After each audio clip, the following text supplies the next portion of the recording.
Good evening. GHMC ఎన్నికలే ప్రధాన లక్ష్యంగా కాంగ్రెస్ వ్యూహరచన చేస్తోంది. అందుకే విలీన అస్త్రాన్ని సంధించింది రేవంత్ సర్కార్. నాడు గ్రేటర్ పీఠంపై గులాబీ జెండా రెపరెపలాడింది. నేడు మేయర్ కుర్చీపై సీఎం రేవంత్ నజర్ పడింది. ఇప్పటికే జూబ్లీహిల్స్ ఉప ఎన్నిక జోష్లో ఉన్నాయి హస్తం శ్రేణులు. మరోవైపు ఎన్నికలు ఎప్పుడొచ్చినా సిద్ధమంటోంది బీఆర్ఎస్. గ్రేటర్ సిటీలో మరోసారి విజయ ఢంకా మోగిస్తూ ఉంటోంది. తామేం తక్కువ అంటున్నాయి బీజేపీ మజ్లిస్ పార్టీలు. ఇంతకీ గ్రేటర్ హైదరాబాద్లో గులాబీ గుబాళిస్తుందా? మేయర్ సీట్ని హస్తగతం చేసుకుంటుందా? భాగ్యనగరంలో కమలం వికసిస్తుందా? పతంగ్ పతారా కొనసాగుతుందా? హైదరాబాద్ నగరవాసులు ఎవరి వైపు? సిటీ అభివృద్ధిలో ఎవరి పాత్ర ఎంత? గ్రేటర్ ఫైట్పై ఇవాల్టి స్పెషల్ డిబేట్.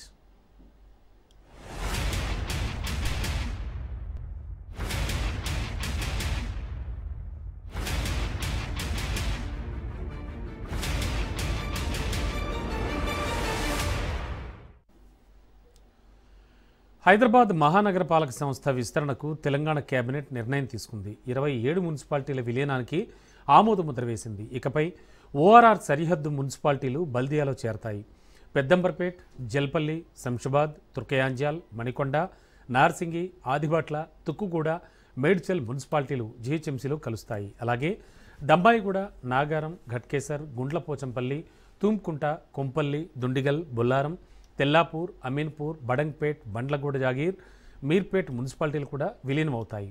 ఇక బోడుప్పల్, పీర్జాదిగూడ, జవహర్ నగర్, నిజాంపేట మున్సిపాలిటీలు కూడా జీహెచ్ఎంసీలో కలుస్తాయి.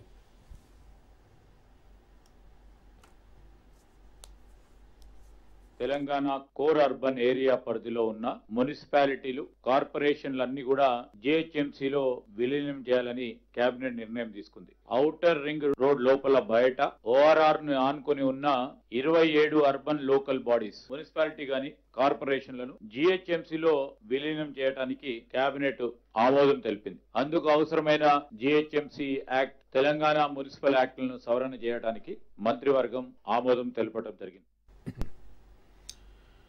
ఇక జీహెచ్ఎంసీ చుట్టూ తెలంగాణ రాజకీయం నడుస్తోంది. స్థానిక సంగ్రామం వెంటనే గ్రేటర్ ఫైట్కు రెడీ అవుతోంది రేవంత్ సర్కార్. దీంతో బల్దియా యుద్ధంపై సర్వత్రా ఉత్కంఠ నెలకొంది.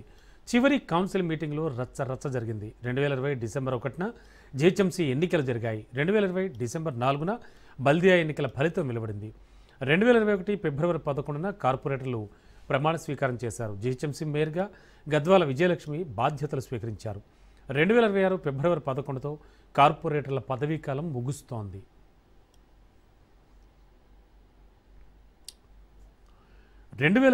ఫిబ్రవరి 10 వరకే బల్దియా కౌన్సిల్కు టైం ఉంది. ఆ తర్వాత మేయర్, డిప్యూటీ మేయర్ సహా కార్పొరేటర్లంతా మాజీలవుతారు. 2026 ఫిబ్రవరి 11 నుంచి బల్దియాలో స్పెషల్ ఆఫీసర్ పాలన కొనసాగుతుంది. శివారు మున్సిపాలిటీలు, కార్పొరేషన్లను గ్రేటర్లో విలీనం చేసే ప్రక్రియ ఉన్నందున జీహెచ్ఎంసీ ఎన్నికలకు టైం పడే అవకాశం ఉందంటున్నారు అధికారులు.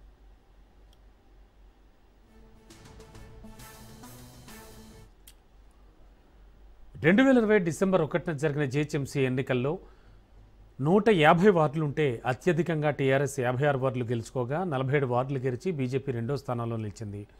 44 వార్డులతో ఎంఐఎం 3వ స్థానం సాధించింది. కాంగ్రెస్ 3 చోట్ల మాత్రమే గెలిచింది. తెలంగాణ రాష్ట్రం ఏర్పడ్డ దశాబ్ద కాలం తర్వాత అధికార పగ్గాలు చేపట్టిన కాంగ్రెస్ జీహెచ్ఎంసీపై జెండా ఎగరడానికి స్కెచ్ గీస్తోంది.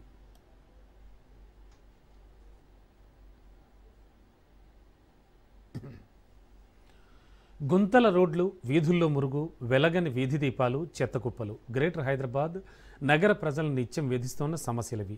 ఆయా సమస్యల్ని పరిష్కరిస్తారనే ఉద్దేశంతో జనం గెలిపించుకున్న కార్పొరేటర్లు సైతం పట్టించుకోవట్లేదు. కొందరు అధికారులతో మాట్లాడి కనీస సౌకర్యాలను మెరుగుపరుస్తుంటే మెజార్టీ నేతలు రాజకీయాలు, వ్యాపారాలకు పరిమితమయ్యారు.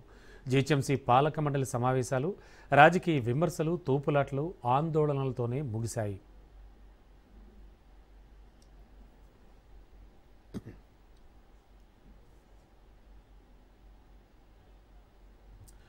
గతంలో ప్రసాదరావు కమిటీ సూచనలను పరిగణలోకి తీసుకుని గ్రేటర్ను హైదరాబాద్, సికింద్రాబాద్ కార్పొరేషన్లుగా చేస్తే ఎలా ఉంటుందన్న అంశంపై అధికారులతో స్టడీ చేయిస్తున్నట్లు తెలుస్తోంది. ప్రస్తుతం ఉన్న బల్దియాలో మెరుగైన సేవల కోసం 50 సర్కిల్స్ ఉండాలని, ఒక సర్కిల్లో 4 వార్డులు సమానంగా ఉండేలా చూడాలని గతంలో కమిటీ సూచించింది. ఆ అంశాల ఆధారంగా హైదరాబాద్లో 100, సికింద్రాబాద్లో 100 డివిజన్లు చేస్తే ఎలా ఉంటుందని ప్రభుత్వం సమాలోచన చేస్తున్నట్లుగా సమాచారం. 3 పోలీస్ కమిషనరేట్ల పరిధిలో 3 కార్పొరేషన్లు చేయడంపై రేవంత్ ప్రభుత్వం ఆలోచిస్తున్నట్లు తెలుస్తోంది. దీంతో సుదీర్ఘంగా చర్చించాల్సి ఉన్నందున జీహెచ్ఎంసీ ఎన్నికలు వెంటనే జరిగే అవకాశం కనిపించడం లేదు.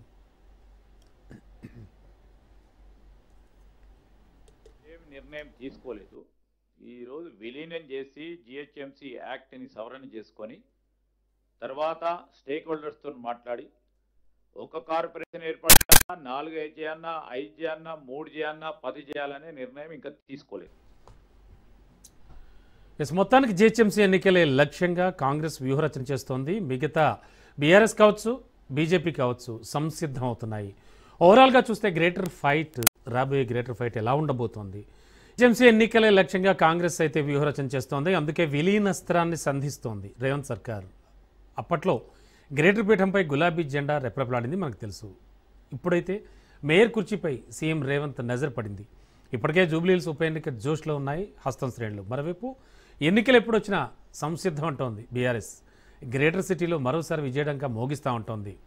ఇక తామేం తక్కువ కాదంటున్నాయి బీజేపీ, మజ్లిస్ పార్టీలు. ఇలా మొత్తం అన్ని పార్టీలు కూడా సంసిద్ధమైనటువంటి ప్రస్తుత తరుణంలో గ్రేటర్ పై ఎగిరే జెండా ఎవరిది, ఏ పార్టీ గెలవబోతుంది? అలాగే ఇప్పుడు దీనికంటే ముందు స్థానిక సమరం ఉంది. సో స్థానిక సమరంలో గెలిచిన పార్టీయే ఇక్కడ కూడా ఏమైనా జెండా ఎగరేస్తుందా? అసలు ఏం జరగబోతోంది? ఓవరాల్గా ఇవాళ ఒక డిబేట్లో మనం మాట్లాడుకుందాం. ఇక ఈ డిబేట్కి సంబంధించి మనతో పాటు ప్రస్తుతానికి కోటేశ్వరరావు గారు అనలిస్ట్ అండ్ కత్తి వెంకటస్వామి గారు కాంగ్రెస్ సీనియర్ నాయకులు, అలాగే వెంకటరెడ్డి గారు బీజేపీ సీనియర్ నాయకులు, అండ్ మోరోవర్ ఎల్చాల దత్తాత్రేయ గారు బీఆర్ఎస్ నాయకులు. వీరంతా కూడా మనతో పాటు డిబేట్లో పాల్గొనబోతున్నారు. సార్ అందరికీ నమస్తే. నమస్కారం. Yes sir. ఓవరాల్గా చూస్తే కనుక ప్రస్తుత పరిస్థితుల్లో గ్రేటర్ ఎన్నికల్లో అసలు నగరవాసులు ఏం కోరుకుంటున్నారు దాని మీద ఈ 3 పార్టీలకి కూడా ఏమైనా అవగాహన ఉందా? ఈ విషయాన్ని ఒకసారి మాట్లాడదామండి. మొదటగా ఫస్ట్ సార్ వెంకటస్వామి గారు, ఇప్పుడు ఆల్రెడీ గెలుపు జోష్లో ఉన్నారు మీరు. మరి గెలుపుని కంటిన్యూ చేద్దాం అనుకుంటున్నారా? చేయడం సాధ్యపడుతుందా? అసలు గ్రేటర్ ఎన్నికల్లో నగరవాసులు ఏం కోరుకుంటున్నారో క్లారిటీ ఉందా మీకు? ఉందండి. ఎస్ సార్, చెప్పండి. అందరు ముందులో ప్యానెల్లో ఉన్న మిత్రులందరికీ కూడా నమస్కారం. మీకు నమస్కారం. Yes sir. రాజ్ న్యూస్ ప్రేక్షకులకు కూడా నమస్కారం చెప్తూ, సరే ఇప్పుడు జూబ్లీహిల్స్ విషయం ఆ జోష్లోనే అనేటువంటి మాట అందరూ అంటున్నారు. సరే పార్టీ శ్రేణులలో కూడా కొంత అది ఉన్నప్పటికీ జూబ్లీహిల్స్ ఎలక్షన్స్ వేరు, ఓవరాల్ హెచ్ఎంసీ ఎలక్షన్స్ వేరు, అండ్ మళ్ళీ స్థానిక సంస్థల గ్రామ పంచాయతీ వేరు, మళ్ళీ ఎంపీటీసీ జెడ్పీటీసీ వేరు. దేనికి అదే ఒక ప్రత్యేకత ఉంటుందండి. అవును. సో హైదరాబాద్ నగరానికి సంబంధించినటువంటి ఎన్నిక కాబట్టి ఇప్పుడు హైదరాబాద్ నగరం తోటి కూడా మళ్ళీ వరంగల్ నగరము, లేకపోతే మహానగరము, వరంగల్ మహానగర్ ఉన్నది, తర్వాత కార్పొరేషన్స్ ఇంకా ఖమ్మం, కరీంనగర్, వరంగల్ ఉన్నాయి, నిజామాబాద్ కూడా ఉంది. సో వీటన్నిటిలో కూడా నా అంచనా ప్రకారం వేరువేరుగానే ఉంటుంది. స్థానిక సంస్థల కిందనే వస్తాయి ఇవన్నీ. స్థానిక ఉన్నటువంటి స్థితిగతుల మీదనే ఎక్కువ, అంటే మోర్ దెన్ 60% దాని మీదనే వస్తాయి. పార్టీ పరంగా ఎన్నికలే అంటే ఇవి మిగతాయి, అంటే గ్రామ పంచాయతీ తప్ప మిగతా అన్ని కూడా పార్టీ సింబల్ మీదనే ఉంటాయి కాబట్టి పార్టీ ప్రభావం తప్పనిసరిగా ఉంటుంది. పార్టీ ఎట్లా పర్ఫామ్ చేస్తుంది ఏంది అనేది. తర్వాత ఇక్కడ మాకు హైదరాబాద్ నగరంలో నిజంగా చెప్పాలంటే స్టిల్ టుడే మేము జూబ్లీహిల్స్ గెలిచినప్పటికీ ఓవరాల్ గా ఆర్గనైజేషన్లు కానీ, లేకపోతే అంతకు ముందు ఉన్నటువంటి ఎమ్మెల్యే ఎలక్షన్స్, ఎంపీ ఎలక్షన్స్ కూడా దృష్టిలో పెట్టుకుంటే వీఆర్ సమ్వాట్ వీక్. దాంట్లో డౌట్ ఏం లేదు. పార్టీ పరంగా కావచ్చు, లేకపోతే పార్టీ పరంగా పట్టుకుని ఎమ్మెల్యేలు, ప్రజాప్రతినిధులు మాకు ఆల్రెడీ ఉన్న వాటిలలో ఇప్పుడు మాకు 2 ఉన్నాయి కదా, 2 హైదరాబాద్ సిటీలో ఉన్నటువంటి 15 నియోజకవర్గాల్లో మా చేతిలో 2. దాంట్లో సగం పార్ట్ ఏదైతే ఉన్నదో ఎంఐఎం కు కొంచెం ఎక్కువ గ్రిప్ ఉండే అవకాశం మా 3 పార్టీలు, మిగతా 3 పార్టీల కంటే ఎంఐఎం కి ఎక్కువ హోల్డ్ ఉండే అవకాశం ఉన్నది. ముస్లిం ఓట్లు ఎక్కువ ఉన్నాయి. ఎంఐఎం ఒక అంటే ఒక ఫోర్స్ గా ఉంటుంది అక్కడ కూడా మా పర్ఫార్మెన్స్ కానీ మిగతా వాళ్ళతో పోలిస్తే మా పర్ఫార్మెన్స్ కొద్దిగా పర్వాలేదు అనుకున్నా. సో కొంచెం వీక్ గానే ఉన్నట్టు ఆర్గనైజేషనల్ పరంగా నేను ఆర్గనైజేషన్ ఉన్నా కాబట్టి ఓల్డ్ సిటీ ఎప్పుడన్నా కూడా మేము వీక్ ఉన్నాం. సో రిమైనింగ్ దాంట్లో 2 నియోజకవర్గాలు మా పరిధిలో ఉన్నాయి. ఒకటేమో మన ఇది కంటోన్మెంట్, రెండవదేమో ఇది ఇప్పుడు నిన్న వచ్చినటువంటి జూబ్లీహిల్స్. సో ఇప్పుడు 2 నియోజకవర్గాల్లో మా ఎమ్మెల్యేలు ఉన్న దృష్ట్యా డెఫినెట్ గా కొంత దాని మీద మాకు పట్టు దొరికే అవకాశం ఉన్నది. గణేష్ ముందు నుంచే గెలుచున్నాడు కాబట్టి గణేష్ పర్ఫార్మెన్స్ కూడా యాజ్ ఎమ్మెల్యే చక్కగా ఉంది నాకు తెలిసినంత మటుకు. కాబట్టి కంటోన్మెంట్ లో కొంత మాకు మంచి రిజల్ట్స్ వచ్చే అవకాశం ఉంది. అట్లాగే ఇప్పుడు జూబ్లీహిల్స్ లో మనం చూసినాం, ఇది డివిజన్స్ వారిగా చూసినప్పుడు ఒక మంచి ఉత్సాహము, మంచి సపోర్ట్. అంటే మేము ఎక్కడో అంటే గత ఎన్నికలలో 2nd ప్లేస్ వచ్చినాము. అంతకు ముందు ఎన్నికలలో మేము 3rd ప్లేస్ లో కూడా ఉన్నాము.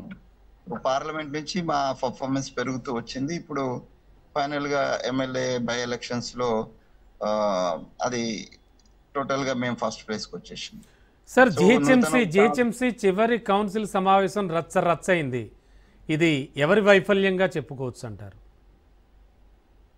అంటే అది పార్టీల వైఫల్యం కంటే ఎక్కువ ఏందనంటే అక్కడ దీన్ని నిర్వహించడంలో, దాన్ని అది చేయడంలో ఏ పార్టీకి కూడా జిహెచ్ఎంసీ యొక్క బాగో గురించి. యాక్చువల్లీ జిహెచ్ఎంసీలో మొన్న ఎమ్మెల్యే గెలిచే మా పార్టీ వచ్చేంత వరకు మొత్తం అందరు కూడా బీజేపీ, బీఆర్ఎస్ అండ్ ఎంఐఎం, మాకు 2 మాత్రమే వచ్చినాయి. ఒరిజినల్ గా మా పరిస్థితి చాలా దారుణం కదా, 2 మాత్రమే, 2 కార్పొరేషన్స్ మాత్రమే మేము గెలిచి ఉన్నాం. రిమైనింగ్ అన్నిట్లలో కూడా ఈ 2 పార్టీలే గెలిచి ఉన్నాయి. సో కాబట్టి వాళ్ళ వైఫల్యంగానే, అంటే ఆ కార్పొరేటర్స్ కావచ్చు, లేకపోతే అక్కడ ఉన్నటువంటి చైర్మన్ కావచ్చు, వాళ్ళ వైఫల్యంగానే మనం తీసుకోవాల్సి వస్తుంది. రాదర్ దెన్ పార్టీ పరమైనటువంటి వ్యూహము. ఇప్పుడు దానికి సంబంధించి పార్టీ పరమైన వ్యూహాలతో మాత్రం ఎవరు వెళ్ళినట్టుగా లేదు.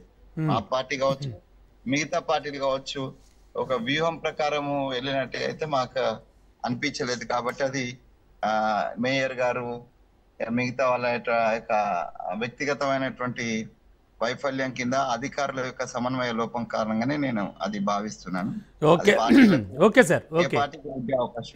ఏ పార్టీకి ఉండే అవకాశం లేదు. అయితే ఏంటంటే మేము అధికారంలో ఉన్నటువంటి దృష్ట్యా, అభివృద్ధి పనులు చేస్తున్నటువంటి దృష్ట్యా, హైదరాబాద్ లో గతంలో టిఆర్ఎస్ అంటే 50% టిఆర్ఎస్ ఎంఐఎం ఉంది. సో వీటన్నిటి దృష్ట్యా మేము చాలా కష్టపడాల్సి వస్తుంది. కష్టపడటువంటి ఇప్పుడున్న ఇమేజ్ హైదరాబాద్ నగరం యొక్క అభివృద్ధికి కాంగ్రెస్ గతంలో అంటే 2014-14లో మేము చేసినటువంటి అభివృద్ధిని ఒకవేళ ముందు పెట్టుకున్నట్టు అంటే సరే, చాలా స్పష్టంగా మా హయాంలో జరిగినటువంటి అభివృద్ధి దృష్ట్యా మాకు పట్టం కట్టేటువంటి అవకాశము మెండుగా ఉంది. అయితే మేము ప్రజల దగ్గరికి గ్రాస్ రూట్ వరకు వెళ్ళేటువంటి ప్రయత్నం చేయాలా. దాంట్లో ఆర్గనైజేషన్ నేను కూడా సికింద్రాబాద్ ఇన్ఛార్జ్ ఉన్నాను. మిగతావారితో కూడా మాట్లాడదాం. ఒక్క నిమిషం సార్. వెంకటరెడ్డి గారు, ఓవరాల్గా లాస్ట్ టైం అయితే మంచి ప్రభావాన్ని చూపించారు. మరి ఈసారి ఏం జరగబోతోంది గ్రేటర్ హైట్లో? ఇప్పటికే ఖచ్చితంగా సీఎం రేవంత్ రెడ్డి కళ్ళల్లో ఆల్రెడీ మేయర్ కుర్చీ కనబడుతోంది అని కూడా కథనాలు వస్తున్నాయి. మరి ఈ నేపథ్యంలో చాలా గట్టిగా కృషి చేసేటువంటి ఛాన్స్ ఉంటుంది. ఏమనిపిస్తోంది? బీజేపీ ఏం ఆలోచిస్తోంది? ఎలా ముందుకెళ్ళబోతోంది?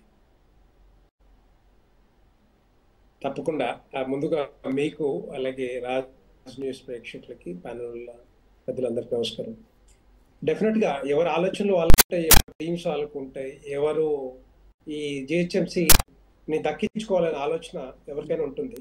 అట్లాగే భారతీయ జనతా పార్టీకి, ఎందుకంటే దగ్గరలో ఉన్నాం మేము. యాక్చువల్గా పోయినసారి 2020లో జిహెచ్ఎంసీ ఎన్నికల్లో 48 స్థానాలు, 2 స్థానాల నుంచి 48 స్థానాలు ఒకటేసారి ఎగబాకినాం. అంటే అంత క్రేజ్ భారతీయ జనతా పార్టీకి ఈ జిహెచ్ఎంసీ ఎలక్షన్స్ లో హైదరాబాద్ లో ఉన్న వాళ్ళందరూ కూడా ఆ ప్రేమ, అభిమానం ఉండబట్టే మరి 48 స్థానాలు మేము గెలిచాం. చెప్పాలంటే అది హైయెస్ట్. ఇంకా మిగతా పార్టీలు పొత్తు పెట్టుకొని గెలిచిన సందర్భాలు, ఎంఐఎం కానీ బీఆర్ఎస్ కానీ పొత్తు పెట్టుకొని వాళ్ళు సగం పంచుకున్నారు. చెప్పాలంటే మాకు వచ్చిన స్థానాలు హైయెస్ట్ మేమే, మాకే వచ్చినాయి చెప్పాలంటే. అంటే 56 స్థానాలు వాళ్ళు పొత్తు పెట్టుకున్న వచ్చినా కూడా బీఆర్ఎస్ అండ్ ఎంఐఎంకి 44 స్థానాలు వచ్చినా కూడా, సో మాకు కొంచెం ఫెచింగ్ కొద్దిగా కొంచెం ఉంటే డెఫినెట్గా మాకు మేము మేయర్ స్థానాన్ని గెలుచుకునే అవకాశాలు ఉన్నాయి. కానీ ఈసారి పరిస్థితుల్లో ఈసారి కూడా మాకు ఉన్న రిజల్ట్స్ ప్రకారం, మాకున్న సర్వే రిపోర్ట్స్ ప్రకారం డెఫినెట్గా భారతీయ జనతా పార్టీ ఈ హైదరాబాద్ జిహెచ్ఎం స్థానాన్ని మాకు వస్తుందని చెప్పి ఆ సర్వే రిపోర్ట్స్ చెప్తా ఉన్నాయి.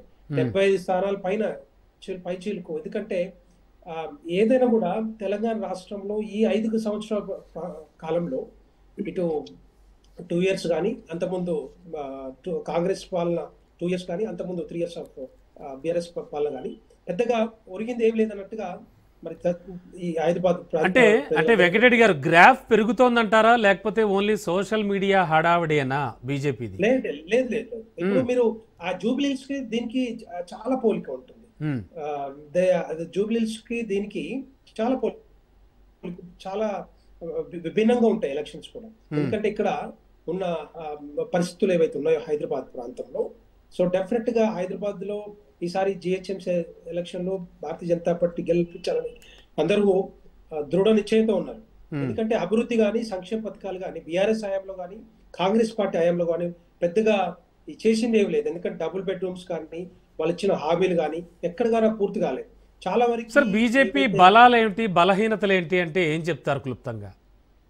బలాలు డెఫినెట్ గా మాకు ఉన్న ఏదైతే కేంద్ర ప్రభుత్వ నిధులు కానీ, ఇక్కడ ఖర్చు పెట్టిన ఏదో హైవేస్ కానీ, స్కైవేస్ కానీ, లేకపోతే ఎయిర్పోర్ట్స్ కానీ, లేకపోతే రైల్వే స్టేషన్స్ కానీ, దగ్గర అన్ని రైల్వే స్టేషన్స్ ని ఒక మోడర్న్ ఎయిర్పోర్ట్స్ లాగా తయారు చేస్తున్నది కేంద్ర ప్రభుత్వ నిధులతోటే. ఇప్పుడు ఈ బ్రిడ్జెస్ కానీ ఇవన్నీ కూడా చాలా వరకు వస్తా ఉన్నాయి. సో అట్లాగే డబుల్ బెడ్రూమ్స్ 2.5 లక్షలు డబుల్ బెడ్రూమ్స్ శాంక్షన్ చేస్తే బీఆర్ఎస్ హయాంలో పెద్దగా కట్టింది ఏం లేదు, వాళ్ళు పెద్దగా పట్టించుకోలేదు చెప్పాలంటే. ఎందుకంటే భారతీయ జనతా పార్టీకి ఎక్కడ పేరు వస్తుందో అని చెప్పి దాన్ని పక్కన పెట్టారు. రెండవది ఇక్కడున్న ప్రజలు కూడా ఒకటే ఆలోచన. ఇప్పుడు బీఆర్ఎస్ పార్టీకి 2 సార్లు అవకాశం ఇచ్చారు, ఒకసారి కాంగ్రెస్ పార్టీ కూడా అవకాశం ఇచ్చారు. కాంగ్రెస్ పార్టీకి బలహీనతలు ఏమున్నాయి అనుకుంటున్నారు మీరు, వాటిని ఎలా అధిగమిస్తారు? మాకు బలహీనతలు అంటూ ఇప్పుడు ఏం లేవు చెప్పాలంటే. బలహీనతలు ఏం లేవు, ఎట్టి పరిస్థితుల్లో బలహీనతలు లేదు. కానీ రీసెంట్ గా అంటే జూబ్లీహిల్స్ ఎలక్షన్ లో ఏ మాత్రం ప్రభావం చూపించలేకపోయారు. వేర్లేండి, అది మీరు అంటే కంపేర్ చేసుకుంటే గత 12 సంవత్సరాల కాలంలో దగ్గర 9 బై ఎలక్షన్స్ వచ్చాయి. 9 బై ఎలక్షన్స్ లో 2 భారతీయ జనతా పార్టీ గెలుచుకుంది, దుబాక్ గానీ లేకపోతే హుజురాబాద్ గానీ. మిగతా 7 కూడా బీఆర్ఎస్ పార్టీ అధికారంలో ఉంది కాబట్టి, వాళ్ళకున్న అనుకూలతలు, వాళ్ళకున్న ఇది కాబట్టి, అధికారం ఉంది కాబట్టి వాళ్ళు గెలుచుకున్న సందర్భాలు ఉన్నాయి. ఆ టైంలో కాంగ్రెస్ పార్టీకి డిపాజిట్ ఎక్కడ దక్కలేదు చెప్పాలంటే.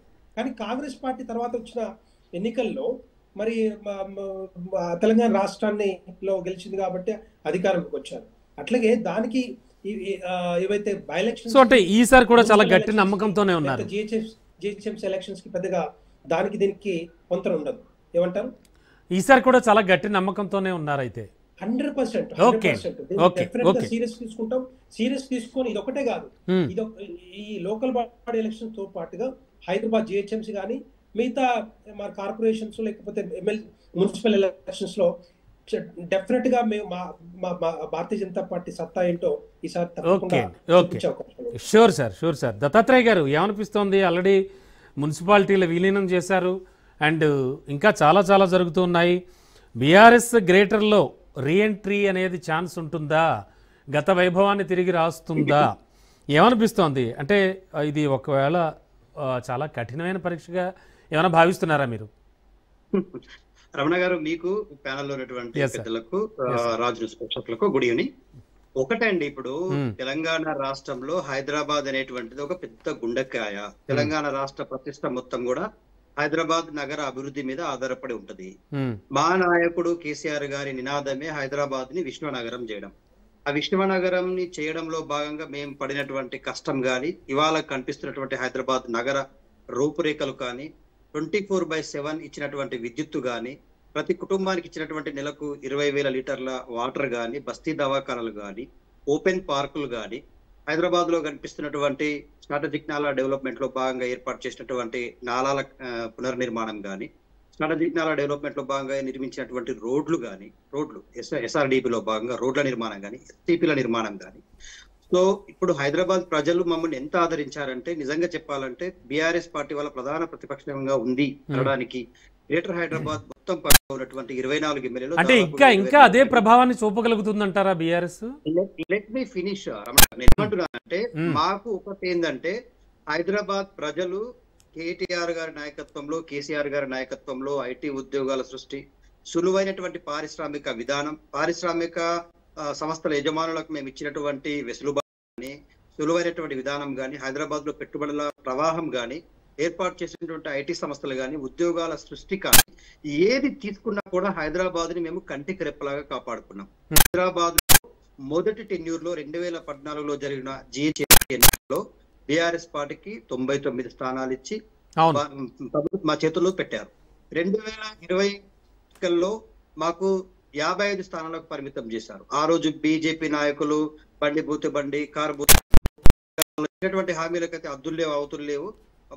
నగరం అనేటువంటిది అర్బన్ పార్టీ కాబట్టి బీజేపీ అదొక 48 స్థానాలు కైవసం చేసుకుంది.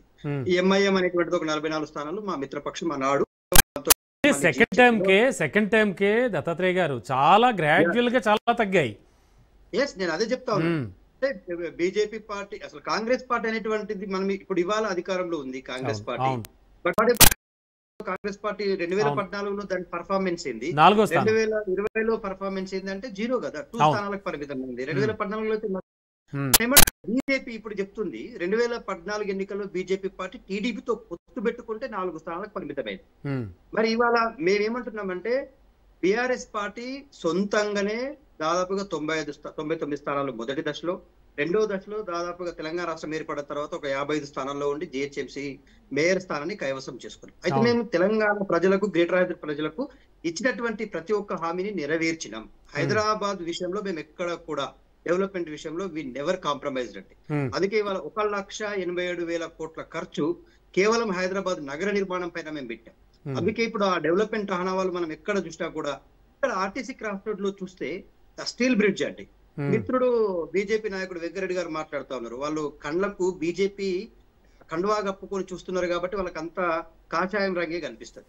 మేము చేసేటువంటి డెవలప్మెంట్, మేము నిర్మించినటువంటి ఇండ్లు కేవలం హైదరాబాద్ లో డబుల్ బెడ్రూమ్ ఇండ్లు 1,00,000 ఇండ్లు నిర్మించినామండి. ఎక్కడికైనా మేము దేనికైనా సిద్ధం. 1,00,000 ఇండ్లు కేవలం హైదరాబాద్ చుట్టుపక్కలనే, ఒక్క కొల్లూరులోనే 30,000 ఇండ్లు ఒకే దగ్గర ఆల్మోస్ట్ ఒక జిహెచ్ఎంసీ స్థాయి కుటుంబాలను అక్కడ ఎస్టాబ్లిష్ చేసినాం.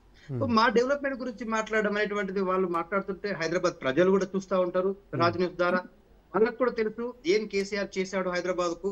హైదరాబాద్ చుట్టుపక్కల ఉన్నటువంటి ప్రాంతాలను కూడా మనం కొంత సపరేట్ చేసుకున్నాం. ఇప్పుడు ఫిర్జాదిగూడ మున్సిపల్ కార్పొరేషన్ అని, తర్వాత జవహర్ నగర్ కార్పొరేషన్ అని చెప్పేసి, అట్లాగే షేర్లింగంపల్లి కార్పొరేషన్, ఇట్లా సపరేట్ కార్పొరేషన్ చేసుకుని వాటి స్థాయిలో కూడా ఆ స్థాయి డెవలప్మెంట్ మనం చూస్తాం. సో అయితే మేము అంటే 100% చాలా కాన్ఫిడెంట్ గా ఉంది బీఆర్ఎస్. నాయకుడు కేటీఆర్ గారి నాయకత్వంలో ఒక విస్తృత స్థాయి మీటింగ్ జరిగింది. ఆ మీటింగ్ లో నేను కూడా చాలా సలహాలు ఇవ్వడం, సూచనలు ఇవ్వడం జరిగింది. మా నాయకుడు ఒకటే అంటున్నాడు, గ్రేటర్ హైదరాబాద్ ప్రజలకు కేసీఆర్ గాని కేటీఆర్ గాని హరీష్ రావు గారి నాయకత్వంలో మేము ఎంత కమిట్మెంట్ తో ఈ నగర నిర్మాణం పైన వర్క్ చేసినాం. కనిపిస్తున్నటువంటి డెవలప్మెంట్ ఆనవాళ్ళు గాని ప్రజలు గాని కేసీఆర్ గారిని కేటీఆర్ గారిని గాని హరీష్ రావు గారిని మర్చిపోరు. ఎందుకంటే పార్టీ కమిట్మెంట్ తో పనిచేసింది. రజకులు నయ బ్రాహ్మణ్స్ ఉంటారు రమణ గారు, వాళ్ళకు 250 యూనిట్ల ఉచిత విద్యుత్ ఇచ్చినాం. ఇవాళ ఏ కుటుంబాన్ని టచ్ చేసినా కూడా వాళ్ళు అడుగుతా ఉన్నారు సార్ కేసీఆర్. ఓకే దత్తాత్రేయ గారు చర్చిద్దాం, ఒక్క నిమిషం చర్చిద్దాం సార్. కోటేశ్వర సార్, ఓవరాల్ గా చూస్తే కనుక మొత్తం 3 పార్టీల వెర్షన్స్ విన్నాం. అఫ్ కోర్స్ మజ్లిస్ కూడా తన ప్రభావం తాను చూపిస్తూ ఉంటుంది రెగ్యులర్ గా మనం గమనిస్తే కనుక. సో ఈ నేపథ్యంలో సార్ ఓవరాల్ గా ఒకవేళ జూబ్లీహిల్స్ జోష్ అనేది ఏమైనా క్యారీ ఫార్వర్డ్ అయ్యి కాంగ్రెస్కి ఎక్కువ స్థానాలు వచ్చేటువంటి అవకాశాలు ఏమైనా ఉన్నాయా? మరోవైపు బీఆర్ఎస్ అయితే చాలా ధీమాగా చెప్తోంది. బీజేపీ కూడా ఆల్రెడీ 2nd పొజిషన్లో ఉన్నటువంటి పార్టీ జిహెచ్ఎంసీ పరిధిలో. ఎట్లా చూడొచ్చు సార్, ఓవరాల్గా ఏం చెప్తారు?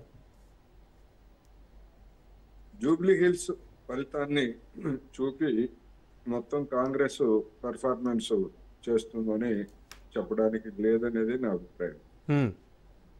ఎందుకు అంటే ఇప్పుడు జిహెచ్ఎంసీలో ఇవాళ వచ్చినటువంటి వార్తల ప్రకారం పరిసరాల్లో ఉన్నటువంటి కార్పొరేషన్స్ ని లేదా మున్సిపాలిటీలను కూడా దీనిలో విలీనం చేయాలని చెప్పేసి నిర్ణయించారనేటువంటి వార్తలు వచ్చాయి. అవునండి. అందువల్ల ఎప్పుడు ఎన్నికలు జరుగుతాయి ఏమిటి అనేటువంటిది అదొక అంశం అయితే, జూబ్లీ హిల్స్ ని లేకపోతే కంటోన్మెంట్ ని ప్రామాణికంగా తీసుకోవడం అనేది సరైనటువంటి కాదు. అవి రెండు కూడా ప్రత్యేకమైనటువంటి పరిస్థితులు. వాటి మీద సహజంగానే అధికారంలో ఉన్నటువంటి పార్టీ ఏ విధమైనటువంటి కాన్సన్ట్రేషన్ చేస్తుందో కాంగ్రెస్ అలాంటి కేంద్రీకరణతోనే అక్కడ విజయాలు సాధించింది. అటువంటి కేంద్రీకరణ మొత్తం అంటే అంతమంది మంత్రులు కానీ లేదా ముఖ్యమంత్రి కానీ ఈ జిహెచ్ఎంసీ ఎన్నికల్లో ఆ విధమైనటువంటి కేంద్రీకరణ చేసేటువంటి అవకాశం అయితే ఉండదు. ఒకటి. రెండోది, గతంలో జరిగినటువంటి ఎన్నికల్లో అంటే మున్సిపల్ ఎన్నికలు కావచ్చు, జిహెచ్ఎంసీ ఎన్నికలు కావచ్చు, లేదా పార్లమెంట్ ఎన్నికలు కావచ్చు, లేదా అసెంబ్లీ ఎన్నికలు కావచ్చు, వీటిల్లో మిక్స్డ్ రిజల్ట్స్ మనకి కనిపిస్తాయి. ఉదాహరణకి 2016లో జరిగినటువంటి ఎన్నికల్లో బీజేపీ ఓట్ల శాతం దాదాపు 10% ఉన్నది. అటువంటిది 2020 వచ్చేసరికి అది 35%కి 35.5% ఎంతో పెరిగింది. కానీ అధికారంలో ఉన్నటువంటిది ఇప్పుడు మన దత్తాత్రేయ గారు చెప్పినటువంటి అభివృద్ధి అంతా జరిగినప్పటికీ ఆ ఎన్నికల్లో బీఆర్ఎస్ కు వచ్చినటువంటి పాపులర్ ఓటింగ్ శాతం బీజేపీ కంటే 0.3% మాత్రమే, 0.3 or 0.5. అంటే ఆ రెండు పార్టీలకి 35% చొప్పున ఓట్లు వచ్చాయి. మరి ఎందుకని ఆ విధమైనటువంటిది వచ్చింది అనేటువంటిది చూస్తే, ఆ రోజు జరిగినటువంటి పరిణామాలను ఒకసారి మనం గుర్తు చేసుకుంటే, వరదల్లో దెబ్బతిన్నటువంటి వాళ్ళకి ఎన్నికలకు ముందు కొంతమందికి 10,000 రూపాయలు చొప్పున ప్రభుత్వం ఇచ్చింది.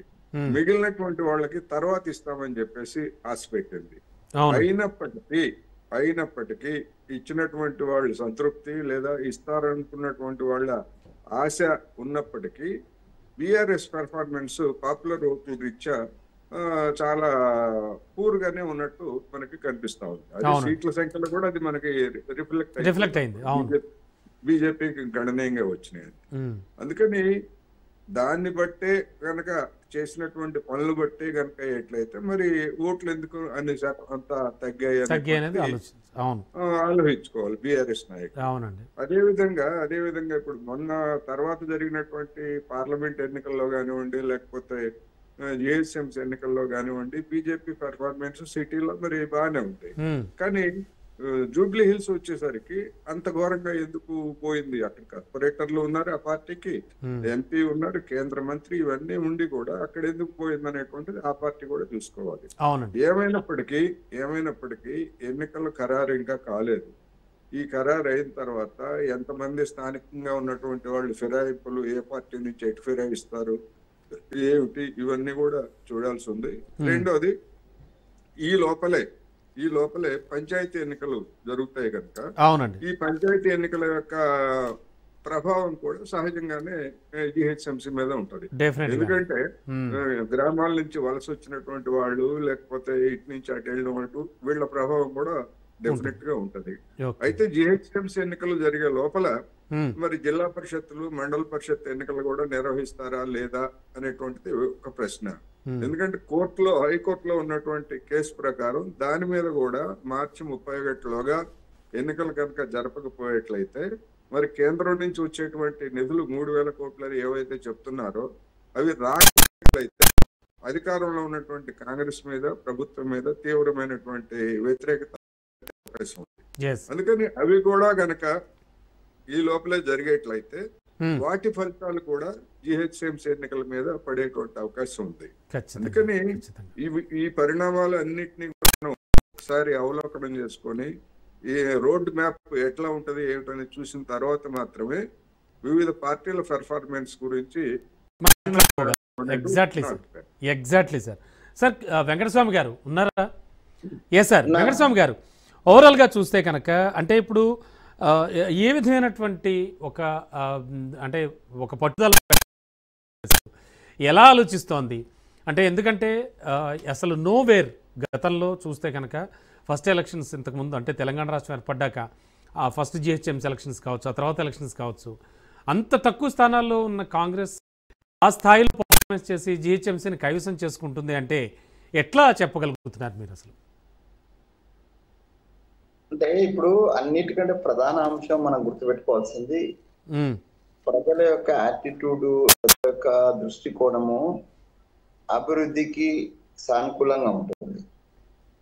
అభివృద్ధి ఎవరి ద్వారా జరుగుతుంది, ఏ విధంగా జరుగుతుంది అనేటువంటిది ప్రధాన అంశం. ఇందాక వెంకరెడ్డి అని ఒక మాట చెప్పినాడు, మేము కేంద్ర ప్రభుత్వం నిధులు అదే. గత ఎన్నికలలో గతంలో కిషన్ రెడ్డి గారు చాలా బహిరంగంగా చెప్పినారు, కేంద్రం జిహెచ్ఎంసీ కోసం అంటూ మేమేం నిధులు తీసుకురావము లేము చెప్పినారు. ఒక పక్కన బండి సంజయ్ ఒక స్టేట్మెంట్ ఇచ్చినాం కేంద్రం నుంచి తెస్తాను, అది కుదరదని చెప్పి. సో కాబట్టి కేంద్ర ప్రభుత్వం యొక్క నిధులు దాని యొక్క అది దీని మీద ప్రభావం ఉండదు. ఎక్కువ శాతం 80%, 80-90% రాష్ట్ర ప్రభుత్వము సమకూర్చేటువంటి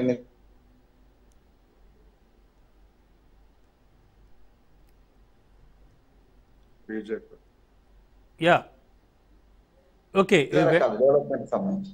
సో ఇవి రెండింటికి ముడిపడి ఉన్న దృష్ట్యా జిహెచ్ఎంసి అంటే లోకల్ బాడీస్, ఇది జిహెచ్ఎంసి కావచ్చు, ఎనీ కార్పొరేషన్ కావచ్చు, లోకల్ బాడీస్ లో ఎంపీటీసీ, జెడ్పీటీసీ, సర్పంచ్ కావచ్చు, ఇవన్నీ కూడా రాష్ట్ర ప్రభుత్వంలో ఉన్నటువంటి రాష్ట్ర ప్రభుత్వానికి సంబంధించినటువంటి విధి విధానాలకు కనెక్ట్ అయి ఉంటాయి. సో ఇది ప్రజలకు అవగాహన ఉంది, అది గ్రామాల్లో ఉంది, సర్పంచ్లకు గెలిచే వాళ్ళకు ఉన్నది, గెలిచిన వాళ్ళకు ఉన్నది. అలాగే రాజకీయమైనటువంటి అవగాహన ఉన్నటువంటి ప్రతి ఒక్కరికి ఇటు హైదరాబాద్ లోనూ ఉన్నది. గతంలో టిఆర్ఎస్ కు 90 పైన సీట్లు వచ్చినటువంటి అంటే కార్పొరేషన్ లో 90 పైన వచ్చినప్పుడు కూడా అధికారంలో ఆల్రెడీ ఎగ్జిస్టెంట్ లో ఉన్నది. అంతకుముందు అయితే వాళ్ళు అసలు పోటీ చేసే పరిస్థితిలో కూడా లేరు. కాబట్టి కేంద్ర రాష్ట్ర ప్రభుత్వాలలో ఎక్కడ కూడా అంటే ఇవాళ అధికారంలో లేకుండా మేము లాస్ట్ టైం ఎలక్షన్ నేను చెప్తానండి, మాకు ఒక స్ట్రాటజిక్ మిస్టేక్ కూడా, పెద్ద స్ట్రాటజిక్ మిస్టేక్ లో మా ఇద్దరు లీడర్, ఒక పక్కన పిసిసి ప్రెసిడెంట్ గా ఉత్తమ్ రెడ్డి గారు, ఇంకొక పక్కన వర్కింగ్ ప్రెసిడెంట్ గా ఎంపీగా మన రేవంత్ రెడ్డి గారు, వీళ్ళిద్దరి స్టేట్మెంట్లలో చాలా డిఫరెన్స్ వచ్చేసి ఒక పక్కన నేనున్నాను ఆ ప్రెస్ మీట్ లో, ఉత్తమ్ రెడ్డి గారు ఇచ్చిన స్టేట్మెంట్ లో మేము జిహెచ్ఎంసీని కైవసం చేసుకున్నాం. అదే రేవంత్ రెడ్డి గారి విషయానికి వచ్చేదంటే మాకు ఒక 25 సీట్లు 30 సీట్లు ఇవ్వండి, మేము ప్రతిపక్షం నుండి గట్టిగా కొట్లాడతామని. అదే పెద్ద స్ట్రాటజిక్ మిస్టేక్ మా దగ్గర. ఆ స్టేట్మెంట్ మమ్మల్ని దఫన్ చేసి మమ్మల్ని 2 సీట్లకు పరిమితం చేసేటువంటి దౌర్భాగ్య స్థితి వచ్చి, అంటే స్ట్రాటజిక్ గా పోలేదు మేము. సో స్ట్రాటజీ ఇంపార్టెంటే. తర్వాత ఇప్పుడున్నటువంటి సానుకూల వాతావరణాన్ని, ఇప్పుడు మీరు ఎంత లేదన్నా కూడా జూబ్లీ హిల్స్ కు ఇంతో అంతో ప్రభావం చెప్తాయి. మీరు మామూలు చర్చలలోనే భారతీయ జనతా పార్టీ ఎందుకు డిపాజిట్ ఒక్క విషయం వెంకటస్వామి గారు ఒక్క విషయం చెప్పండి. అట్లాగే మేము చాలా తక్కువ స్థాయిలో ఉన్నటువంటి ఇది కాంగ్రెస్ గెలిచింది అని అంటే డెఫినెట్ గా దీని ప్రభావం అభివృద్ధికి నాకు వన్ వర్డ్ ఆన్సర్ ఒక్కటి చెప్పండి. నా విశ్వాసం ప్రకారం ఇంకొక సానుకూలం ఎన్నికలకు సంబంధించినటువంటి ఇంతకు ముందు కూడా డైరెక్ట్లీ ఆర్ ఇండైరెక్ట్లీ ఎంఐఎం అనేటువంటిది టిఆర్ఎస్ సపోర్ట్ చేసింది.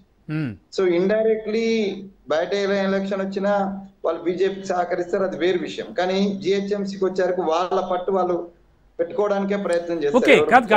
వెంకటస్వామి గారు ఒక్క సెకండ్ సార్, అసలు హైదరాబాద్ ప్రజల గురించి ఆలోచిస్తే, జిహెచ్ఎంసీ పరిధిలోని ప్రజల గురించి ఆలోచిస్తే వాళ్ళు అభివృద్ధి ఆధారంగా ఓటేస్తారనుకుంటున్నారా, లేక పార్టీల భావోద్వేగాలు అంటే ఎమోషన్స్కి సంబంధించి ఆ పార్టీ గెలవాలి, ఆ పార్టీయే ఉండాలి, ఇలాంటి ఎమోషన్స్కి సంబంధించి ఓటు వేస్తారనుకుంటున్నారా? వన్ వర్డ్లో చెప్పండి, మనం ఒక బ్రేక్ తీసుకోవాలి, అందుకని చెప్పండి. అంటే అది మీరు చెప్పేది 50-50 అంటది, అందరూ ఒక తీరు ఉండరు. 50-50% ఇటు ఆలోచించే వాళ్ళు ఉంటారు, అటు ఆలోచించే వాళ్ళు ఉంటారు. పార్టీ పరంగా ఎమోషన్స్ ఉంటాయి, ఇటు అభివృద్ధి పరంగా ఉంటది. పార్టీ భావోద్వేగాలను రెచ్చగొట్టేటువంటి ఇలా జిహెచ్ఎంసీ వచ్చిందంటే డెఫినెట్ గా తెలంగాణ మొత్తం, మిగతా అంతా తెలంగాణ ఒకటి, హైదరాబాద్ ఒకటి. హైదరాబాద్ లో భారతీయ జనతా పార్టీ డెఫినెట్ గా మత విద్వేషాలను రెచ్చగొట్టేటువంటి ప్రయత్నం ఒక్క సెకండ్ మనం బ్రేక్ తీసుకోవాలి. ఒక్క సెకండ్. ప్రస్తుతానికి గ్రేటర్ నిచ్చెన ఎక్కేది ఎవరు అనేటువంటి చర్చ అయితే విపరీతంగా నడుస్తోంది. అటు అధికార కాంగ్రెస్ పార్టీ కూడా గట్టిగానే ప్రయత్నిస్తోంది. మొత్తం మిగతా 3 పార్టీలు చాలా విపరీతంగానే ఉన్నాయి. అయితే స్థానిక సమరం జరగక ముందే కూడా ఈ అంచనాలన్నీ కూడా విపరీతంగా బయట జరుగుతూ ఉన్నాయి. ఈ నేపథ్యంలో మనం డిబేట్ చేస్తున్నాం. మనతో పాటు వెంకటస్వామి గారు, అలాగే వెంకటరెడ్డి గారు అండ్ దత్తాత్రేయ గారు అండ్ అనలిస్ట్ కోటేశ్వర సార్ ఉన్నారు. అందరితో కూడా మాట్లాడుతూ ఉన్నాం. అండ్ వెంకటరెడ్డి గారు, ఓవరాల్గా ఇప్పుడు ఖచ్చితంగా మత విద్వేషాలకి కొన్ని ప్రేరేపిస్తుంది బీజేపీ అంటూ కూడా వెంకటస్వామి గారు చెప్తున్నారు. అంటే ఓవరాల్గా చూస్తే కనుక గ్రేటర్పై మీ పట్టును మీరు నిలుపుకోగలుగుతారా? అంటే గత సీన్ రిపీట్ అయ్యే ఛాన్స్ ఉందా? ఎందుకంటే ఇప్పుడు టిఆర్ఎస్ బిఆర్ఎస్ పార్టీకి భారతీయ జనతా పార్టీకి చాలా మైన్యూట్ డిఫరెన్స్ లో 8 స్థానాలు కోల్పోయాం. 8 స్థానాలు 35.8 అయితే మాకు వచ్చింది 35.5. 0.3% తోటి 8 స్థానాలు, 8 డివిజన్లు, 8 కార్పొరేటర్స్ ని మేము గెలుచుకోలేకపోయాం. తర్వాత మిగతా స్థానాల్లో చూస్తే మేము సెకండ్ ప్లేస్ లో ఉన్నాం. ఆల్మోస్ట్ సెకండ్ ప్లేస్ లో. అంటే అవి ఈసారి వచ్చే ఎన్నికల్లో మొత్తం టోటల్ గా మేయర్ స్థానాన్ని భారతీయ జనతా పార్టీ గెలవబోతా ఉంది. అది డెఫినెట్ గా అవుతుంది. ఎందుకు అంటే నేను ఇంతకుముందు చెప్పాను, ఇప్పుడు కాంగ్రెస్ పార్టీ ఒకవేళ గెలవాలనుకున్న, బీఆర్ఎస్ పార్టీ ఆ స్థానాలు దక్కాలన్నా, అది మనం చూసాం అంతకుముందు 2016, 2020 తర్వాత ఎంత డిఫరెన్స్ ఉందో తెలుసు. 90 నుంచి 99 నుంచి ఎంతవరకు వచ్చిందో తెలుసు. సో అట్లా వాళ్ళు డిక్లైన్ అవ్వుకుంటూ పోతా ఉన్నారు. సో ఈసారి అంత ప్రభావం ఉండదు. ఎందుకంటే జూబ్లీస్ కానీ లేకపోతే మిగతా విషయాల్లో కూడా చూస్తే అంత ఎఫెక్ట్ ఇంపాక్ట్ ఉండే అవకాశం లేదు. కానీ కాంగ్రెస్ పార్టీ ఒకవేళ జూబ్లీస్ నిజంగానే చూపి అభివృద్ధికే ఓటేసి గెలిపించారు అని చెప్తే అది కరెక్ట్ కాదు. ఎందుకంటే అక్కడ జరిగిందే అభివృద్ధి లేదు. ఒక పైసా కూడా ఖర్చు పెట్టలేదు. జూబ్లీస్ ప్రాంతంలో సంక్షేమ పథకాలు అమలు చేయలేదు. సో అంతకుముందు బీఆర్ఎస్ పార్టీ ఎట్లాగా చెప్పేదో బై ఎలక్షన్ వచ్చినప్పుడల్లా 100 హామీలు ఇచ్చి తర్వాత ఎగ్గొట్టిన పరిస్థితి మనం చూసాం. అదేవిధంగా ఇప్పుడు ఇక్కడ కూడా 1,000 కోట్ల రూపాయలు ఖర్చు పెడతామని చెప్తారు, కానీ కంటోన్మెంట్ లో కానీ రేపు పొద్దున జూబిలీస్ లో ఖర్చు పెట్టే అవకాశాలు లేవు. ఎందుకంటే మనం చూస్తే ఫైనాన్షియల్ కంటోన్మెంట్ విషయంలో వెంకరెడ్డి గారు ఒక అడిషన్ వెంకరెడ్డి గారు తక్కువ ఉంది కాబట్టి వాళ్ళు ఖర్చు పెట్టలేదు. వెంకరెడ్డి గారు ఒక్క మాట ఇప్పుడు కంటోన్మెంట్ విషయంలో మా ఎమ్మెల్యే అక్కడ ఉన్నాడు. ఏదైతే బై ఎలక్షన్ జరిగినప్పుడు ఏదైతే హామీలు ఇచ్చినామో దాని నిధుల విడుదలకు సంబంధించి మేము బహిరంగంగా విత్ డాక్యుమెంట్స్ వస్తాము, మీరు కూడా రమ్మని చెప్తే మీరు వెనకడిగేసినటువంటి పరిస్థితి ఉంది. ఇప్పుడు కూడా నేను ఏమంటున్నా అంటే ఇదే రాజనీతి చర్చ పెడదాం. ఇదే రాజనీతి లో మనం చర్చ పెడదాం. కంటోన్మెంట్ మేము చేసిన ప్రామిసెస్ ఏంటి, మేము చేసినటువంటి అభివృద్ధి ఏంటి, ఈ రాజనీతి వాళ్ళని నేను అడుగుతున్నా. చర్చ వెంకటస్వామి గారు ఒక్క నిమిషం వెంకటరెడ్డి గారు చెప్పండి. వీళ్ళు పెట్టింది 450 కోట్లు మాత్రమే ఇప్పుడు దాకా ఖర్చు పెట్టింది. పెడుతున్నారు 5,000 కోట్లు కానీ 450 కోట్లు మాత్రమే ఖర్చు పెట్టారు. ఇప్పుడు దాకా 4,000 కోట్ల రూపాయలు ఖర్చు పెడతాన్నారు. అదే జూబ్లీస్ లో కూడా ఇదే విధంగా చెప్పారు ముఖ్యమంత్రి గారు. నేను అనేది ఏంటంటే వీళ్ళే చెప్పుకున్నారు ఫైనాన్షియల్ స్టేటస్ బాగాలేదు, మా దగ్గర బడ్జెట్ లేదు, మేము చేయలేకపోతున్నాం అని చెప్పారు. ప్రతి మంత్ కు చూస్తే జీతాలు ఇవ్వలేని పరిస్థితులు కాంగ్రెస్ పార్టీ ఉంటే రేపు పొద్దున జిహెచ్ఎంసీ ఎలక్షన్ లో 9,520 కోట్ల బడ్జెట్ అప్రూవల్ 24-25కు అప్రూవ్ చేశారు. కానీ అంత ఖర్చు పెట్టింది ఖర్చు పెట్టలేదు. ఖర్చు పెట్టలేదు.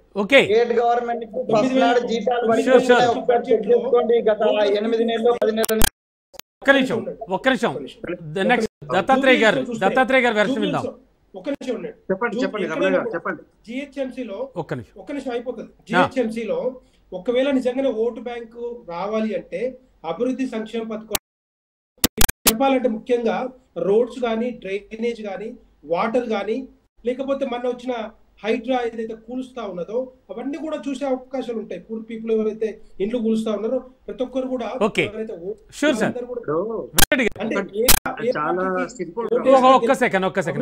అక్కడ డిసైడ్ చేసుకుంటారు. దత్తాత్రేయ గారు, ఖచ్చితంగా హైదరాబాద్ భవిష్యత్తు నిర్ణయించేది కేవలం ప్రజలే అనుకోవచ్చా, లేకపోతే పార్టీ శక్తుల? అలాగే బీఆర్ఎస్కు ఉన్నటువంటి నమ్మకం ఏంటి? ఎందుకంటే మన జూబ్లీహిల్స్ లో జరిగింది చూసాం. ఏమిటా నమ్మకం? ఏం చెప్తారు? రమణ గారు, ఒకటి మాకు జూబ్లీహిల్స్ పరిధిలో మేము అంటే ఒకసారి జిహెచ్ఎంసీ పరిధిలో మేము గెలిచినటువంటి ఎమ్మెల్యే స్థానాలు, ఇంకోటి మేము హైదరాబాద్ కు చేసినటువంటి డెవలప్మెంట్ కూడా అదే స్థాయిలో ఉంది. ఉద్యోగాల సృష్టి గానీ, లేకపోతే హైదరాబాద్ డెవలప్మెంట్ విషయంలో మా కమిట్మెంట్ గానీ, అప్పుడు మీరు అధికారంలో ఉన్నారు అంటే అధికారంలో ఉన్న పార్టీ కొంత కార్నర్ ఉంటుంది కదా జనరల్ గా. నేనేమంటున్నా, కాంగ్రెస్ పార్టీ ఇప్పుడు అధికారం అనేటువంటి అడ్వాంటేజ్ తో కాంటోన్మెంట్ లో ఎన్నికలను ఏ విధంగా నిర్వహించింది, జూబ్లీహిల్స్ లో ఏ విధంగా నిర్వహించిందో తెలంగాణ నేనేమంటున్నా, అధికారంలో ఉన్న పార్టీకి అడ్వాంటేజ్ ఉండడం అనేటువంటిది ప్రజలకు ఇప్పుడు హైదరాబాద్ నగర నిర్మాణం పైన చీకటి కమ్ముకుంది. ఎందుకు చీకటి కమ్ముకుంది అంటే, ఇవాళ హైడ్రా పేరు మీద కూల్చివేతలు కావచ్చు, దాదాపుగా 16,000 పేదలను నిరుపేదలుగా, గూడు లేని పక్షులుగా చేస్తున్న తీరు కావచ్చు, ఓటు అడగడానికి ధైర్యం సరిపోదా? ఇవాళ రేవంత్ రెడ్డి గారు వెళ్ళి కూల్చివేసేటువంటి పేదల దగ్గరికి వెళ్ళి ఓటు అడగమని చెప్పండి. నేను ఛాలెంజ్ విసురుతా ఉన్నాను. ఎంత పెద్ద ఎత్తున తిరుగుబాటు ఉంటుందో ఒకటి. రెండోది, నగరంలో ఇది నేను చెప్తుంది, మీరు చెప్తుంది కాదు రమణ గారు. నేషనల్ క్రైమ్ బ్యూరో రికార్డ్స్ చెప్తుంది, కేసీఆర్ గారు 2023లో దిగిపోయే నాటికి 23.4% క్రైమ్ ఉంటే, ఇవాళ డ్రగ్స్ విషయంలో ఇంకా మిగతా విషయాల్లో జరుగుతున్నటువంటి హైదరాబాద్ లో కత్తి కల్చర్, గన్ కల్చర్, మంత్రుల పిఏలు, గన్మెన్లు వాళ్ళే ఇవాళ గనులు కాలుస్తున్నటువంటి సందర్భాలను మనం చూసాం. మోరోవర్, ముఖ్యమంత్రి రేవంత్ రెడ్డి గారు ఒక సందర్భంలో ఏమన్నారంటే, హైదరాబాద్ లో దిల్సుఖ్ నగర్ లో విమానాలు తయారైతున్నాయి అన్నారు, హైదరాబాద్ కు సముద్రాన్ని తీసుకొస్తా అని చెప్పారు, హైదరాబాద్ రోడ్ల కింద బావులు ఉన్నాయి, హైడ్రా నిర్మించింది అని చెప్పిండు. సో ఇట్లాంటి హామీలు ఇస్తే మనం ఏం చేయలేము రమణ గారు. సార్, అంటే 27 మున్సిపాలిటీల విలీనానికి ఆమోద ముద్ర అనేది, దత్తాత్రేయ గారు, 27 మున్సిపాలిటీల విలీనానికి ఆమోద ముద్ర అనేది ప్లస్ అయ్యే ఛాన్స్ ఉంది కాంగ్రెస్ కి అనేది ఒక టాక్. ప్లస్లు మైనస్ల సంగతి పక్కన పెడితే, గతంలో జరిగినటువంటి ఎన్నికల ట్రాక్ రికార్డ్స్ విషయంలో గానీ, ప్రతిసారి కాంగ్రెస్ పార్టీ అసెంబ్లీలో ప్రతిపక్ష పార్టీగా ఉన్నప్పటికీ 2014లో 26 స్థానాలతో ప్రతిపక్షంలో ఉన్న కాంగ్రెస్ పార్టీ స్థానం 2 స్థానాలు జిహెచ్ఎంసీలో. అదే 2004కు వచ్చేసరికి అదే 2 స్థానాలు నిలుపుకోగలిగింది. నేనేమంటున్నానంటే, వెళ్ళిపోవటంలో అధికారంలో ఉన్న ప్రతిపక్షంలో ఉన్న ప్రజలు, అక్కడ ఉన్నటువంటి అభ్యర్థి చేసినటువంటి కమిట్మెంట్, ప్రజలకు అందుబాటులో ఉండే తీరు, అక్కడ ఉన్నటువంటి చిన్న చిన్న సమస్యలు ఏముంటదండి. ఇప్పుడు నేను మొన్న కార్మిక నగర్ లో ప్రచారానికి వెళ్ళినప్పుడు వాళ్ళు ఏమన్నారు, లోకల్ లీడర్లు, ఎలక్షన్లు అయిపోయే వరకు ఇన్ఛార్జికి వచ్చిపోయేటోడివే, నువ్వు రోడ్ వేపిస్తావా, నువ్వు బల్బు పెట్టిస్తావా, నువ్వు నల్ల రాకపోతే నల్ల కనెక్షన్ ఇప్పిస్తావా, నువ్వు ఇంకేమని ఇప్పిస్తావా అని అడుగుతున్నాడు, పెన్షన్ ఇప్పిస్తావా అని అడుగుతున్నాడు. దట్స్ ట్రూ కదండి. ఎవరైతే అందుబాటులో ఉండి ఇవన్నీ ప్రొవైడ్ చేయగలుగుతారో ఆ లీడరు ఏ పార్టీ అనేది సంబంధం లేకుండా గెలిపిస్తారు. ఒకటి. రెండోది, గెలిచిన తర్వాత అధికార పార్టీ ఏమైనా చేయొచ్చు, అది సెకండరీ విషయం. బట్ ఏంటంటే, జిహెచ్ఎంసీ ఎలక్షన్లలో రిగ్గింగ్ అనుకోండి, అధికార దుర్వినియోగమే అనుకోండి, ఇక బ్లాక్ మెయిలింగ్ అనుకోండి, డబ్బు ప్రభావమే అనుకోండి, చీరల పంపిణీ అనుకోండి, ఏం చేయాలో అది చేసిందండి. జిహెచ్ఎంసీ ఎలక్షన్ లో కూడా పోలీసులే కాపలాగా ఏం చేసినా కూడా చేయొచ్చు. కానీ మేము మాత్రం ప్రజలను విశ్వసిస్తా ఉన్నాం, హైదరాబాద్ లో చేసిన డెవలప్మెంట్ నమ్ముతా ఉన్నాం. వాళ్ళకు అంటే గత 10 సంవత్సరాల హైదరాబాద్ డెవలప్మెంట్ ముఖ్యంగా ఓవరాల్ గా చూస్తే కనుక ఈ క్రెడిట్ అంతా ఎవరిది అంటే ఏం చెప్తారు? 100% బీఆర్ఎస్ పార్టీ కమిట్మెంట్ తో హైదరాబాద్ నగర నిర్మాణం చేసింది. రియల్ ఎస్టేట్ వ్యాపారులు మా టైంలో స్వేచ్ఛగా వ్యాపారం చేసుకోగలిగారు. ఇవాళ రియల్ ఎస్టేట్ వ్యాపారం ఏ స్థాయికి పడిపోయిందో మనం చూస్తా ఉన్నాం. అపార్ట్మెంట్లు కట్టినటువంటి కాంట్రాక్టర్లు ఏడుస్తా ఉన్నారు, బోరున విలిపిస్తా ఉన్నారు. అయినప్పటికీ రేవంత్ రెడ్డి గారి ట్యాక్స్, రాహుల్ గాంధీ గారి ట్యాక్స్ కట్టాల్సిన పరిస్థితి ఉంది. హైదరాబాద్ గజం జాగా కొనాలి. కోటేశ్వరరావు సార్తో మాట్లాడదాం. ఒక్క నిమిషం దత్తాత్రేయ గారు, ఒక్క నిమిషం.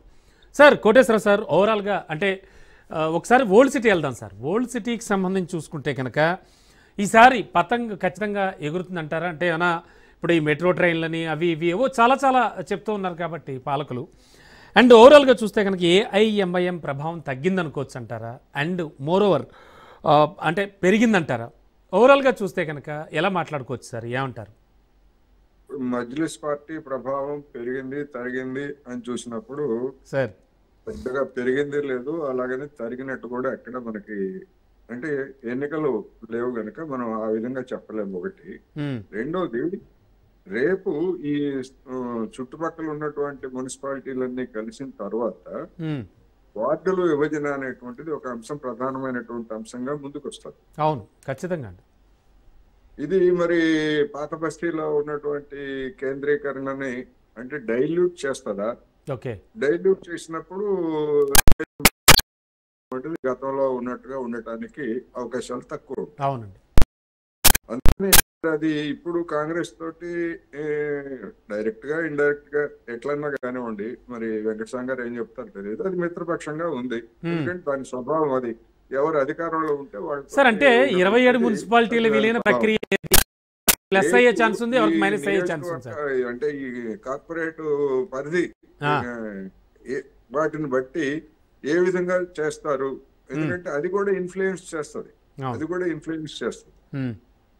ఈ డివిజన్ వీటన్నిటిని కలుపుకుంటే ఇప్పుడు ఉన్నటువంటి డివిజన్లనే సర్దుబాటు చేస్తారా, లేకపోతే కొత్తగా డివిజన్లను పెంచుతారా? ఇలాంటి అనేకమైనటువంటి అంశాలు కూడా ప్రభావితం చేసేటువంటి అవకాశం ఉంది. ఎందుకంటే డెమోగ్రఫిక్ దాన్ని చూసినప్పుడు ఖచ్చితంగా అవన్నీ ఉంటాయి. మరి ఏం చేస్తారు ఏంటనేటువంటిది అది మనకి తేలకుండా బలాబలాల గురించి మనం ఒక కొన్ని అభిప్రాయాలు చెప్పడం కూడా సరైనది కాదేమో. సార్, అంటే ట్రాఫిక్ కావచ్చు, వరదలు కావచ్చు, రోడ్స్ కావచ్చు, ఇలా చాలా సమస్యలు ఉన్నాయి. అన్ని సమస్యలు ప్రజలందరికీ తెలుసు. అయినప్పటికీ వీరి ఎంపిక ఎలా ఉండబోతుంది అంటారు? అదే కనుక ప్రాతిపదిక అయ్యేట్లయితే బీఆర్ఎస్ పార్టీకి అన్ని సీట్లు వచ్చిండేవి కాదు, రాకూడదు కదా. అవును. గడిచినటువంటి 10 సంవత్సరాల్లో వరదలు కావచ్చు, లేదా నాలాల ఆక్రమణలు కావచ్చు, మురుగు కావచ్చు, వీటన్నిటిని రోడ్లు గుంతలు పడినటువంటి రోడ్లు కావచ్చు, కొన్ని బ్రిడ్జిలు కట్టలేదని అంటలేదు, కట్టారు. కానీ మొత్తం మీద చూసినప్పుడు మన జూబ్లీ హిల్స్ లో జరిగినటువంటి చర్చ కూడా అదే కదా. అందుకని అభివృద్ధి అదే ప్రాతిపదిక కనుక అయ్యేట్లయితే బీఆర్ఎస్ అన్ని సీట్లు వచ్చాయి కాదు, రాకూడదు. సో అంటే గత 10 ఏళ్ల నుంచి హైదరాబాద్ డెవలప్మెంట్ కి మెయిన్ క్రెడిట్ అంటే ఎవరికి ఇవ్వచ్చు అంటారు అసలు ఓవరాల్ గా? మెయిన్ క్రెడిట్ ఎవరికి ఇవ్వచ్చు అంటే అది అధికారంలో ఉన్నటువంటి పార్టీ 2 సార్లు మేయర్ పదవిని గెలుచుకుంది. అవును. అదే విధమైనటువంటి అసెంబ్లీలో కూడా దానికి 2 సార్లు వచ్చాయి. ఇప్పుడు జరగబోయేటువంటి ఎన్నికలు ఒక పరీక్ష. లోక్సభ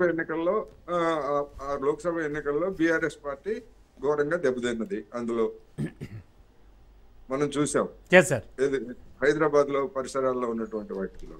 అందుకని ఇప్పుడు మళ్ళా ప్రధానమైనటువంటి పరీక్ష జిహెచ్ఎంసీ ఎన్నికలు లేదా ఇతర స్థానిక సంస్థల ఎన్నికలు. అందుకని ఈ పెర్ఫార్మెన్స్ కొత్త అనుభవం. డెఫినెట్ గా జిహెచ్ఎంసీ పాత పద్ధతుల్లోనే జరగదు, పాత ఏరియాలోనే జరగదు, విస్తరణతో జరుగుతుంది. విస్తరణ జరిగినప్పుడు ఎట్లా బలాబలాలు ఎట్లా ఉంటాయి ఏమిటి. రెండోది, ఇప్పుడు మనం అధికారం చుట్టూన చేరేటువంటి శక్తులు 2 తెలుగు రాష్ట్రాలు దేశవ్యాప్తంగా చూసినప్పుడు అధికారం ఎక్కడుంటే దాని చుట్టూ చేరేటువంటి వాళ్ళు, ప్రతిపక్షాల నుంచి చేరేటువంటి వాళ్ళు అదొక ట్రెండ్ గా ఉంది. ఆ ట్రెండ్ చూసుకున్నప్పుడు ఇంకా 3 సంవత్సరాల పాటు రాష్ట్రంలో కాంగ్రెస్ అధికారంలో ఉంటది కనుక మరి స్థానికంగా ఉన్నటువంటి నాయకులు, చోటా మాట నాయకులు అందరూ కూడా మరి అధికార పార్టీ వైపు చేరేందుకు కూడా అవకాశాలు ఉన్నాయి. కాంగ్రెస్ పార్టీ యొక్క ధైర్యం కూడా అదే అని నేను అనుకుంటున్నాను. డిఫరెంట్ ఆస్పెక్ట్స్ ని మనం చూడాలి. Okay sir. వెంకటస్వామి గారు, ఫైనల్ గా క్లుప్తంగా చెప్పండి. మిగతా ఇద్దరి వెర్షన్స్ కూడా మనం తీసుకోవాలి. ఏమనిపిస్తుంది ఓవరాల్ గా? ఖచ్చితంగా అంటే ఇప్పుడు మున్సిపాలిటీలు విలీనం కావచ్చు, ఇలాంటివి కొన్ని అయితే డెవలప్మెంట్స్ అయితే చేస్తోంది. ఇవన్నీ ప్లస్ అవుతాయి అనుకుంటున్నారా? క్లుప్తంగా చెప్పండి, వారిద్దరిది కూడా తీసుకోవాలి. ఇప్పుడు మేము కాన్ఫిడెన్స్ వైజ్ చూసుకున్నా, లేకపోతే ప్రజల నాడి చూసుకున్నా, సాంప్రదాయకంగా జరుగుతున్నటువంటి ఎన్నికల తీరు చూసుకున్నా, ఏ రకంగా చూసినా కూడా కాంగ్రెస్ పార్టీకి హయ్యర్ ఎడ్జ్ ఉంటది. డెఫినెట్ గా మేయర్ సీట్ లో మేమే కూర్చుంటాం, దాంట్లో డౌట్. అంటే మీది కొత్త ప్రభుత్వం, కొత్తగా వచ్చారు, మరి మీకు పూర్తి స్థాయిలో పట్టుంది అనుకుంటున్నారా మీరు ఓవరాల్ గా? నేను ముందే చెప్పాను, నేనేమి ఓపెన్ గా చెప్పకుండా ఆగలే. మేము ఆర్గనైజేషన్ పరంగా ఏదైతే కొంత వీక్ ఉన్నమాట వాస్తవం. దాని కారణంగా మేము అసెంబ్లీ కావచ్చు, లేకపోతే పార్లమెంట్ కావచ్చు, కోల్పోయినటువంటి పరిస్థితి కూడా ఉన్నది. దాని నుంచి మేము పొందుకుంటున్నాం. అధికారం ఎలాగో వచ్చినాం కాబట్టి డెఫినెట్ గా నాలాంటి వాడు నేను సికింద్రాబాద్ పార్లమెంట్ ఇన్ఛార్జ్ ఉన్నాను, నాతో పాటు నలుగురు ఉన్నాం మేము. సో డెఫినెట్ గా we'll go for the organisational system. Dattatreya గారు దాన్ని ఏదన్నా పేరు పెట్టవచ్చు, లేదా బీజేపీ ఏదన్నా పేరు పెట్టవచ్చు, కానీ మేము మా పార్టీని గెలిపించుకోవడానికి మన కోటేశ్వరరావు గారు అన్నట్టుగా నీ పార్టీ ఎదురా అంటే అధికార పార్టీ అనేటువంటి దౌర్భాగ్య స్థితి తెలుగు రాష్ట్రాల్లో కాదు, దేశం మొత్తం వారి వెర్షన్ కూడా తీసుకుందాం క్లుప్తంగా. కాబట్టి కొంత మాబ్ అనేటువంటిది మా వైపు అర్థమవుతుంది. 3 సంవత్సరాల అధికారం ఉన్న దృష్ట్యా అంత ప్రజలు కూడా చాలా విజ్ఞతతోటే ఆలోచిస్తారు. 3 సంవత్సరాలు లెట్స్ సీ అండి. డెఫినెట్లీ షూర్ సార్ వెంకటరెడ్డి గారు, అసలు ఈ రాబోయే ఎన్నికలు సార్ షూర్ సార్ కేంద్ర ప్రభుత్వం యొక్క మాట చెప్పొచ్చు, కేంద్ర నిధులు అని చెప్పొచ్చు, బీజేపీ ఆ మాత్రం కూడా లేదు. కాబట్టి డెఫినెట్ గా ఏదున్నా కూడా మాకు 100% ఎడ్జ్ ఉంది. We are going to win the race in the corporation election of Hyderabad. Sure Venkatareddy గారు, అసలు ఈ ఎన్నికల్లో కింగ్ ఎవరు, కింగ్ మేకర్ ఎవరు కాబోతున్నారు అంటే ఏం చెప్తుంది బీజేపీ? డెఫినెట్ గా Bharatiya Janata party king maker అవుతుంది. సార్ మీ ఫోన్ అడ్డంగా తిప్పండి. అది ఎందుకు అంటే చెప్పండి వెంకటరెడ్డి గారు, మీ ఫోన్ షేప్ మార్చండి ఇట్లా. ఎస్ సార్ చెప్పండి. చెప్పినట్టుగా మాకు 2 స్థానాల నుంచి 2 కార్పొరేటర్ నుంచి 48 కార్పొరేటర్ గెలుచుకున్నాం అంటే అక్కడే కనపడతా ఉంది ఈ హైదరాబాద్ ప్రజలు ఏ విధంగా భారతీయ జనతా పార్టీని ఆదరిస్తున్నారు. ఒకవేళ రేపొద్దున మేము గెలిస్తే, రేపొద్దున భారతీయ జనతా పార్టీ మేయర్ స్థానాన్ని గెలుచుకుంటే 9,000 కోట్ల బడ్జెట్ ఏదైతే ఉందో పక్కదారి పట్టకుండా అభివృద్ధి కోసం, సంక్షేమ పథకాల కోసం సార్. ఓకే వెంకటరెడ్డి గారు, ఒక్క సెకండ్ దత్తాత్రేయ గారు అది మా మంత్రం. దత్తాత్రేయ ఫైనల్ గా చెప్పండి వెంకటరెడ్డి గారు. Okay Dattatreya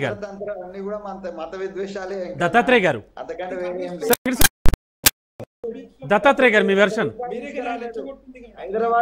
sir. ఒక్క సెకండ్ సార్, మనకు సమయం లేదు.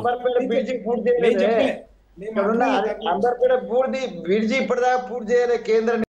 ఒక్క నిమిషం ఏం చెప్తున్నా, దత్తాత్రేయ గారి వెర్షన్ తీసుకోవాలి మనం. అది కూడా నడుస్తుంది కదా. దత్తాత్రేయ గారు చెప్పండి. వెంకరెడ్డి గారు 1 మినిట్. ఒకటి మాత్రం చెప్పండి. హైదరాబాద్ ప్రజలకు ఏ పార్టీ మంచి చేసింది, ఏ పార్టీ వల్ల ఇవాళ హైదరాబాద్ ప్రజల జీవన ప్రమాణాలు పెరిగినాయి, మేము ఒకటి చాలా క్లారిటీతో ఉన్నామండి. 24/7 నాణ్యమైన విద్యుత్ ఇచ్చినాము, 24/7 మంచి వాటర్ ఇచ్చినాము. వాళ్ళకి వాళ్ళ హైదరాబాద్ నగర విస్తీర్ణంలో భాగంగా రోడ్ల డెవలప్మెంట్ గానీ, నాలాల డెవలప్మెంట్ గానీ, ఆస్పత్రులు గానీ, బస్తీ దవాఖానాలు చేసినా కూడా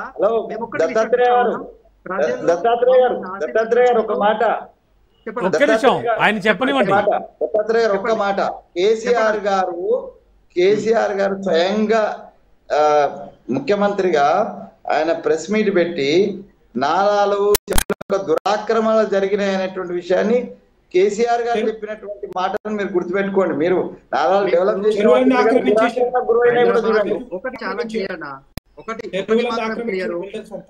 ఒకటి వెంకరెడ్డి గారు. Okay anyway thank you so much. మనకు సమయం కూడా లేదు.